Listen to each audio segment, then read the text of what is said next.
Hi, everyone. Happy Christmas Eve to you. I hope you guys are doing well, kids and families and friends. This evening, what we're going to do is I actually want to read a book that my family and I love called The Sparkle Box. So I'm going to read this for you guys. And if you haven't yet, I would suggest you buy this book and maybe next Christmas you do the Sparkle Box.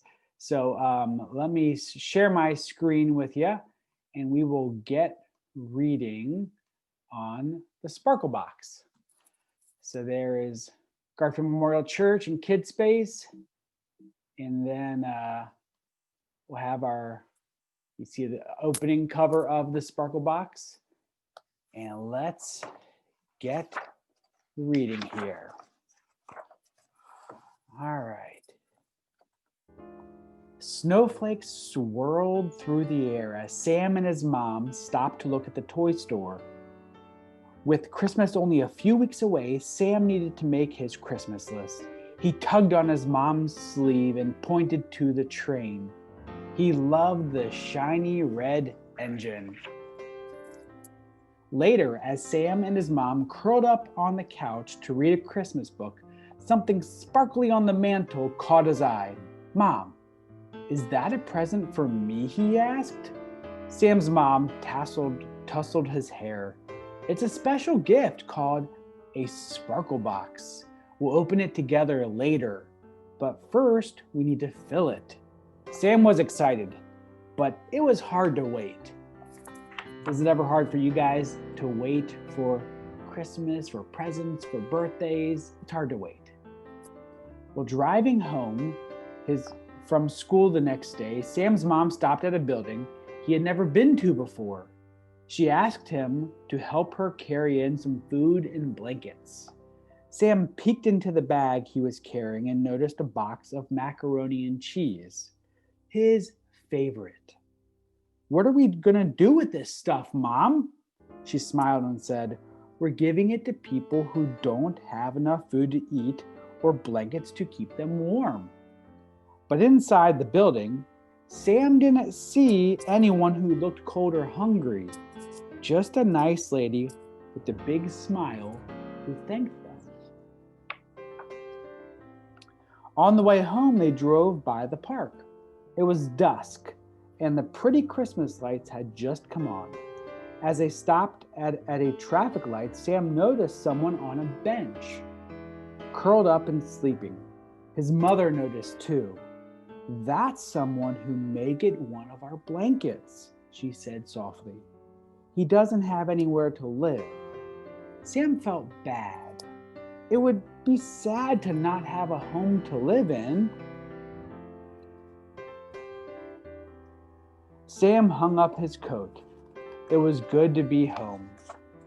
As he sat at the kitchen table to have a snack, he noticed the Sparkle Box gleaming on the mantle. "Mom, did you put anything in the Sparkle Box yet?" he asked shyly. "Well, actually, I did put in something today," she answered, "but it's still not ready to be opened. We need to add a couple more things to it." Sam wondered what was inside. The days flew by, and soon it was time for one of Sam's favorite events, the Christmas party at his dad's office. There was always lots of delicious food and a present for every child at the party. Sam's dad thanked everyone for coming. He talked about how blessed they were when many people in the world struggle for something as simple as clean water to drink. He said a village in Africa would receive a special gift this year. Thanks to money donated by employees and their families, the gift was a well that would provide clean water for an entire village.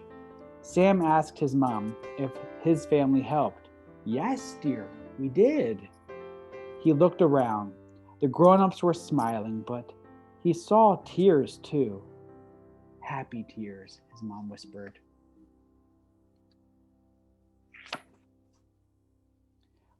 As his dad tucked him into bed that night, Sam thought about his Christmas list and that reminded him of another present.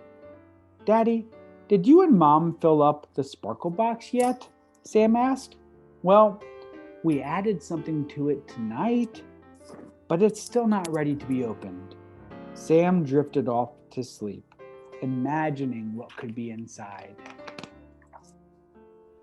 A few days later, Sam was filled with excitement as he shopped with his mom.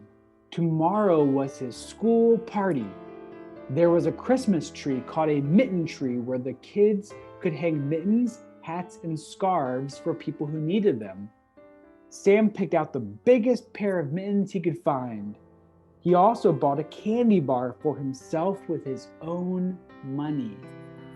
When he turned around to leave, Sam heard the tinkling of bells. He looked up and saw the man from the park bench coming in the door. The man seemed tired. Sam looked at the candy bar in his hand and thought about the mittens in his bag. He looked at the man's hands. They looked cold. Sam's heart began to pound.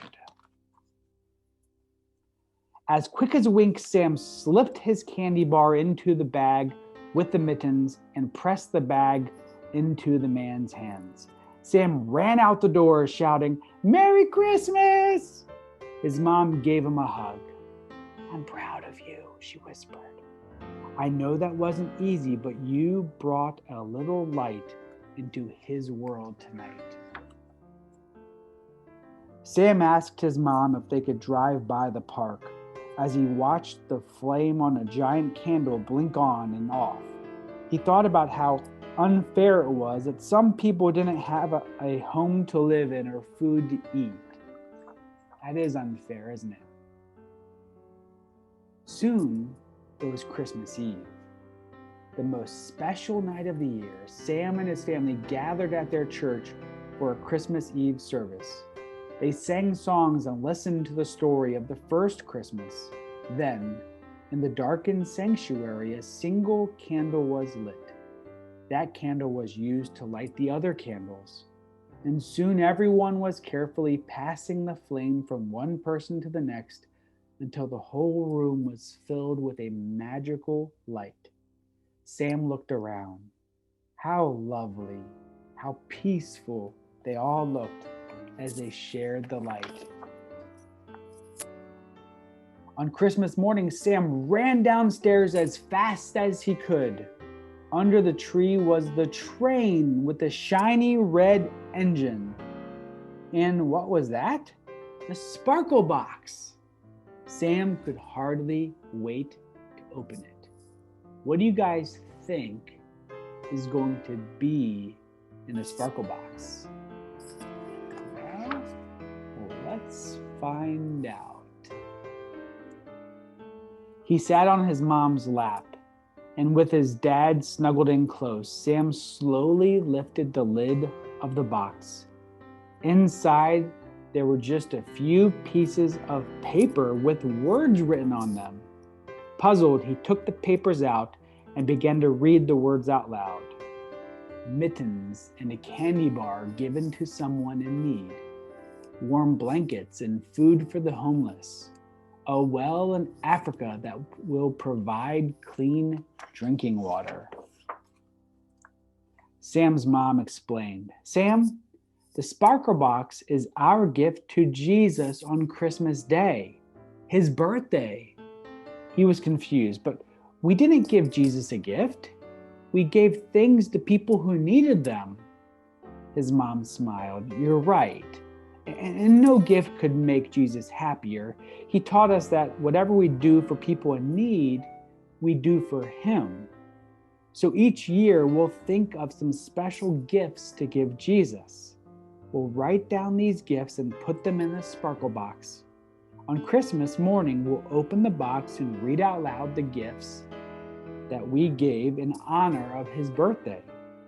Sam thought about the man curled up on the park bench, the mittens and the soft blankets, the well that would bring clean water to a village in Africa. He looked at his mom and smiled through tears. "Happy tears," Sam whispered. The end. There's a picture of the sparkle box with the pieces of paper. On Christmas, we can think about what are gifts that we can give Jesus that maybe aren't money or other things, but small things that we can do to show love to people that we love. It could be even people in our family. How can we show love and give gifts to Jesus? By doing things that show that we love them. Or there may be other ways, like offering a gift or saving up your money that you maybe earn through chores, or even just doing nice things around the house. But there are a lot of ways that each of us can offer gifts to Jesus. I hope you guys have a happy Christmas Eve night and a happy Christmas morning, and we'll see you in the new year. All right, I'll stop that.